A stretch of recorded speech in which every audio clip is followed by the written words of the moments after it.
talk a little bit about what Tolt means, and more importantly, why you chose that name for the name of the company, and then what it means in terms of how the product developed, in terms of how you use AI, how you think of it solving problems.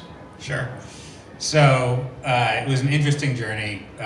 When I started building this company 2 years ago, I knew we wanted to focus on the diligence process.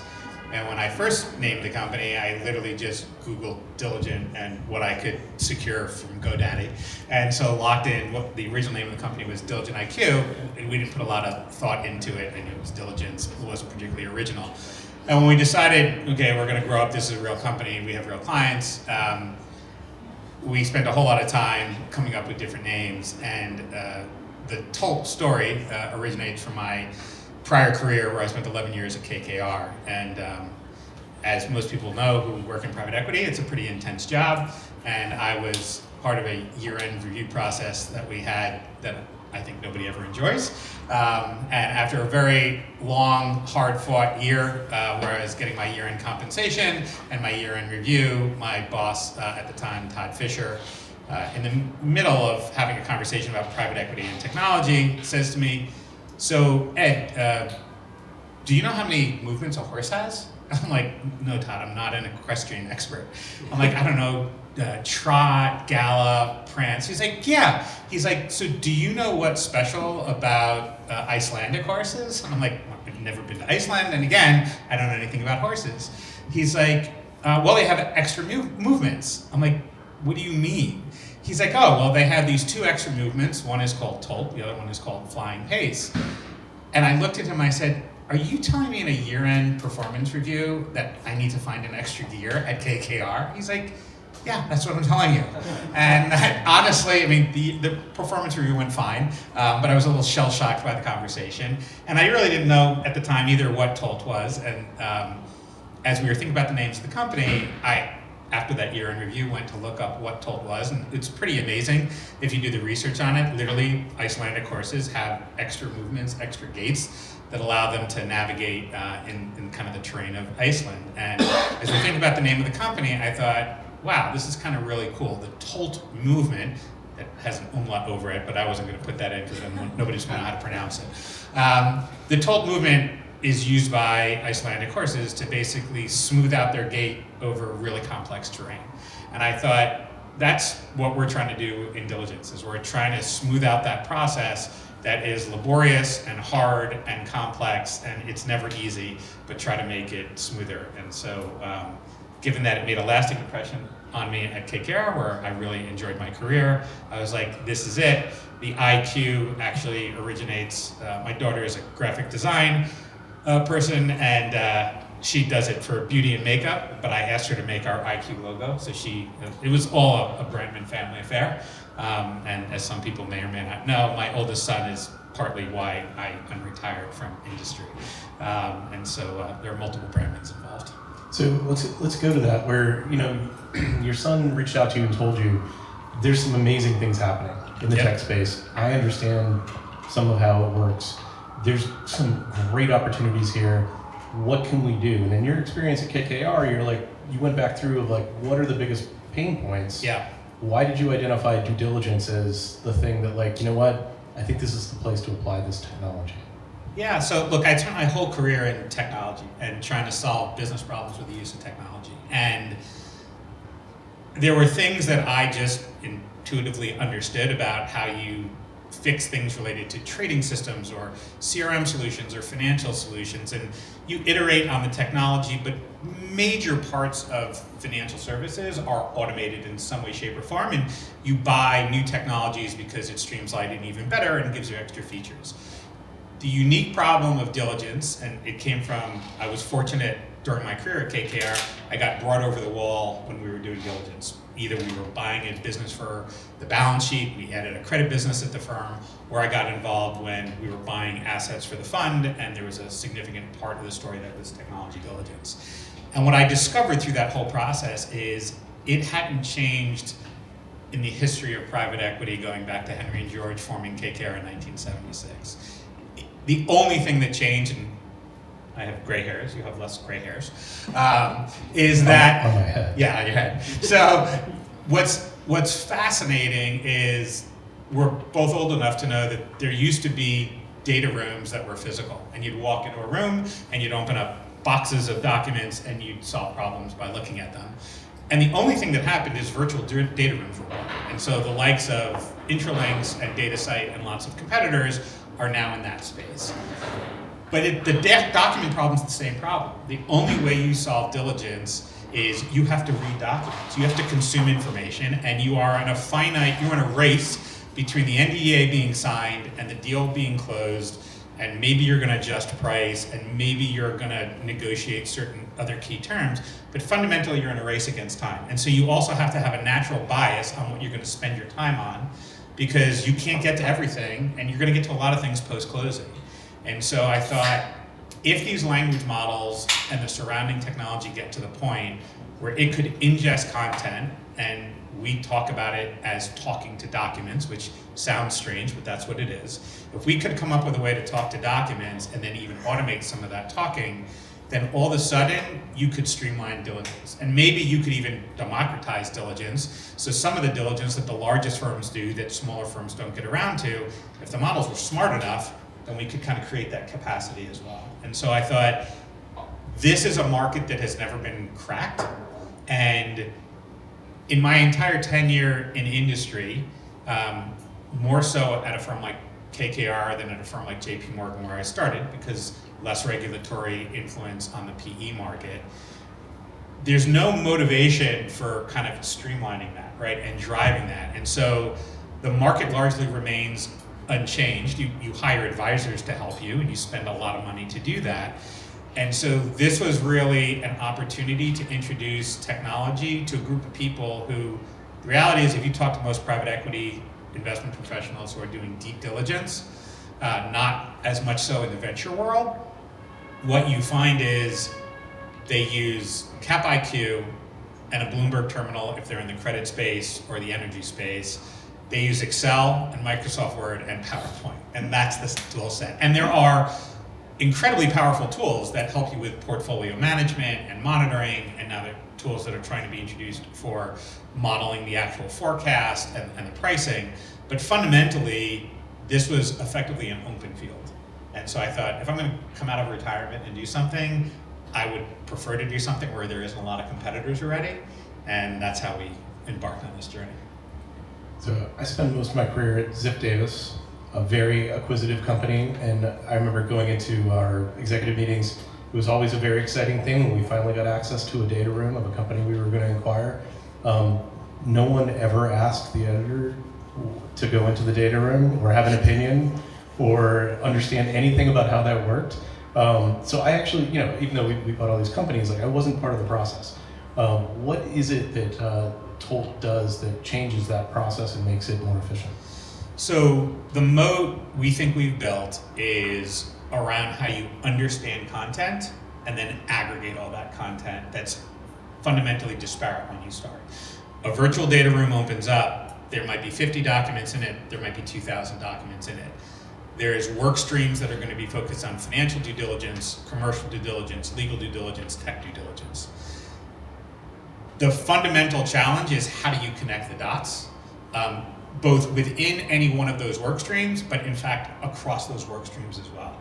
And so the way in which our platform ingests millions of pages, and we looked at over the last 12 months, we've ingested 60 million pages of content across our clients, but each client's documents are in their own kind of secure location.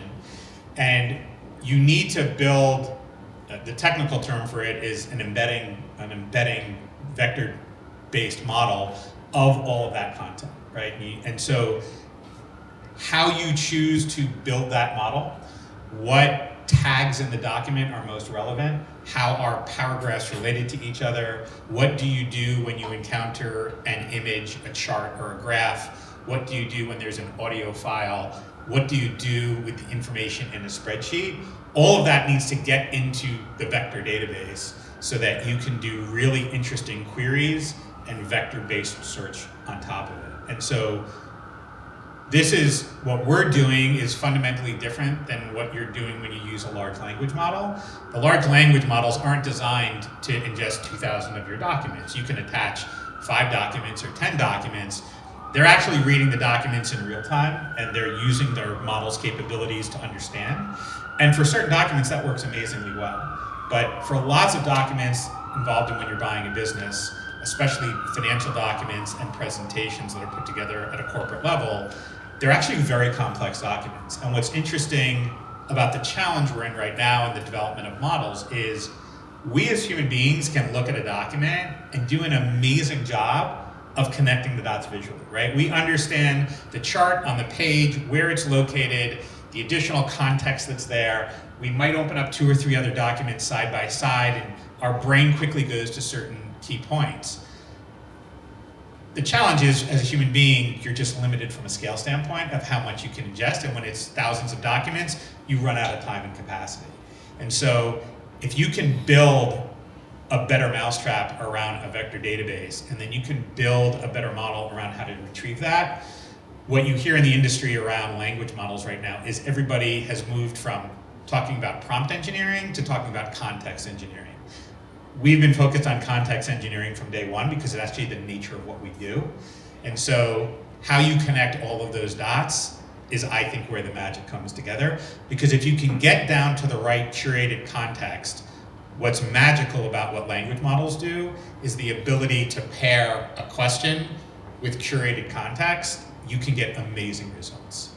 And that's what we're focused on. So it's interesting, in preparation for this conversation, I listened to an hour-long podcast about corporate accounting, which actually was fascinating.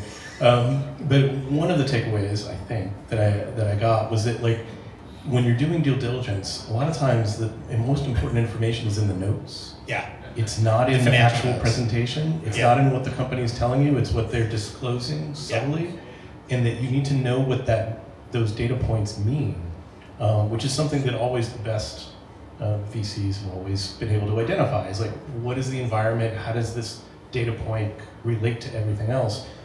How is an AI going to have that kind of experience and smarts?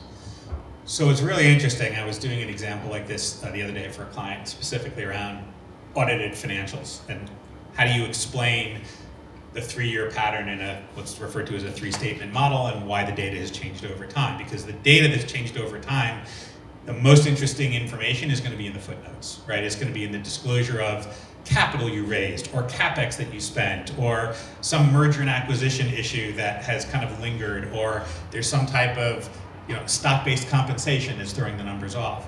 And so this all ultimately comes down to, can you build that vector database correctly? And what's fascinating about how vector databases work, and I got a C+ in calculus, so I'm not the best person to ask, but vector database retrieval is based on cosine math, and it's what's referred to as similarity search. And so if you can put the right information all together, this similarity search retrieval will give you parts of the story, but not necessarily the exact story. But if you can put enough of the parts together and give it to a language model, because the models have been trained on a not insignificant part of the internet, which includes probably every SEC filing that's ever been made, and every earnings presentation that's been put up on a website, and that's what the internet crawling is doing. The models actually get very smart, right? They're building neural networks as to how that works. And so I was showing someone an example where I was using financials that were disclosed by a public company, build the 3-statement model, the cash flow, the balance sheet, the income statement, and then explain where there were material differences on a year-over-year basis and why. Now, the why was not in any of the financial statements in the grid, in the table that you were looking at. You needed to look in the footnotes. You needed to look in the earnings presentation. But because of how we build the vector database, all of that information is sitting close enough to each other in these millions of dimensions of space that we can get that curated list together and give the answer. And so, as I tell my clients all the time, and as good as they are, there are shortcomings, but they're as dumb as they're ever going to be, right? I mean, we're 24 months in, and the scale of the capital that's being deployed is kind of unrecognizable to me. I think you'd have to go back to the Industrial Revolution to see on a dollar for dollar basis this type of investment. And actually, I think most of the model providers know exactly how to build the next gen. They're actually capacity constrained by the compute and the energy to train the models. So part of your advantage is that you are focusing on what problems you want to solve. Yeah, I tell my clients all the time, I am not your enterprise search. By the way, enterprise search with AI is like the hardest thing to solve, and it's the thing that most people are disappointed on, and it's probably the biggest hindrance to Microsoft Copilot adoption, because they rolled it out and they said you could work magic over your enterprise, and it turned out you couldn't. Now, it's not that Copilot itself is a bad product. The problem is the way most of us store content in a corporate setting is horrible. And it's not horrible because we're all horrible at how we store information. There's 5 versions of the financials and 7 versions of that presentation to your management team and 3 versions of the budget with different line items. And if you think about how all these models have to work, recency and relevancy are interrelated, right? We all as people generally speaking, care about recency when it comes to relevancy. Corporate information relevancy and recency are really hard to understand when data is stored everywhere. And so we've been very deliberate that we're going to focus. It's one of the unique aspects of a virtual data room. You can fight with the investment banker and the target company about whether they gave you 3 years of financials or 5, or disclosed 25 of the top 100 clients or 50. But what you all agree on is that is the book of record of documents for this deal. And so you can get more documents in, but you don't worry about there being 7 versions of the same document. And that is not a problem that's easily solved in a corporate setting. So we've talked about how this affects the process. You've been operational for a couple of years now. You've had a lot of clients. What effect do tools like this have on the process of due diligence? Yeah. Talk about deal flow, talk about how it affects the staff. Yeah, so I think fundamentally in deal due diligence, using AI, you should be looking to accomplish one of 3 things. You are trying to get to yes or no faster, which means you want an accelerated process. 2, you want to go deeper on a topic that you otherwise don't have the ability to do from a time standpoint. So that's kind of augmenting knowledge versus automating something to streamline it. And then the third thing is, if you've got that free capital, human capital, what can you go and spend your time on at a portco level, at an opportunity set, at a broader reach and understanding of the market you're investing in. And so just to give you some examples of real world use cases at our clients. We had a client that was looking at 5 to 10 SIMs, confidential information memorandums, a week. That's exhausting. They basically, and they're not going to invest in 90% of them because that's not what you do, but you're looking at the opportunities and you want to record information because it builds your knowledge base. This particular client was offshoring it and had a group of 10 people in India with a third-party vendor analyzing all the SIMs for them. They used our tool, and they're now using our tool and 2 people onshore to do all the work. That's pretty dramatic in terms of both people, and it's getting done in probably 50% of the time that it was previously taking. And the speed matters. The speed matters. A dramatic speed comparison is one of our larger clients is a major real estate investor. They both look at both real estate from the PE perspective and real estate from the credit perspective. They did the hard work for me, and they assessed that it was going to take 40 hours of a 3-person team to analyze a portfolio of real estate credits that they were looking to make a decision on to invest in. That 48-hour process, post the use of Tolt, became a 2.5-hour process for 1 person. So now what do you do with your other 37 hours? Well, either you go look at 10 other portfolio opportunities, or you're going to go a deeper dive into the individual credits. But that's pretty dramatic from a time-saving standpoint. And what's interesting is clients are using it episodically for all sorts of stuff. Purchase and sale agreements.